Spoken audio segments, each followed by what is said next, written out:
WNA Irak diduga bunuh cucu Mpok Nori, ternyata sudah 9 tahun tinggal di RI. Pria asal Irak berinisial RTFJ, 49, yang menghabisi nyawa cucu Mpok Nori, Dewinta Anggari, 37, ternyata sudah cukup lama tinggal di Indonesia.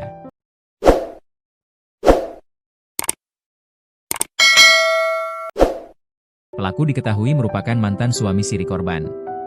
Panit 2 Subdit Resmob di Treskrimum Polda Metro Jaya AKP VCJ atau PA mengatakan, pelaku telah menetap di Indonesia selama sekitar 9 tahun.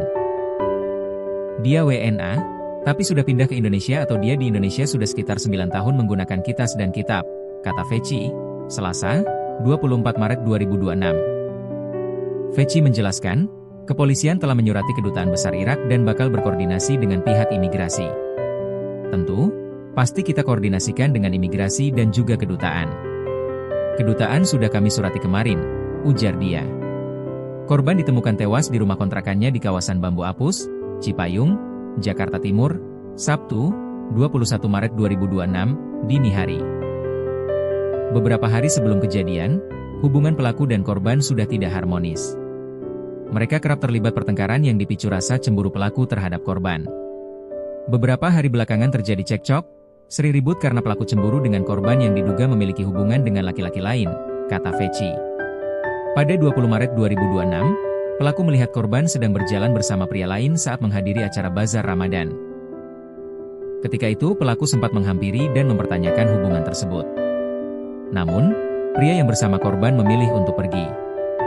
Dari peristiwa tersebut, pelaku dan korban sempat terlibat pertengkaran di lokasi bazar sebelum akhirnya berpisah.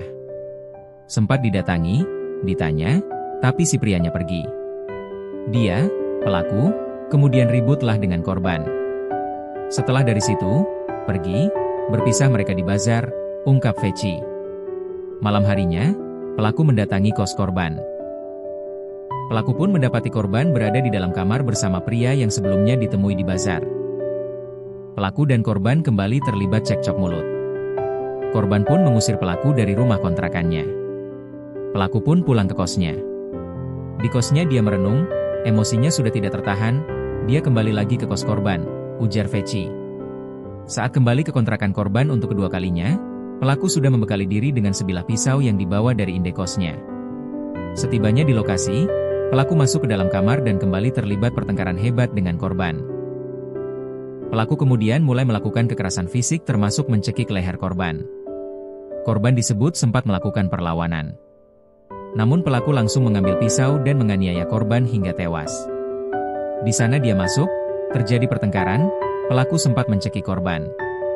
Kemudian karena korban berusaha memberontak, pelaku akhirnya mengambil pisau dan menganiaya korban, kata Veci.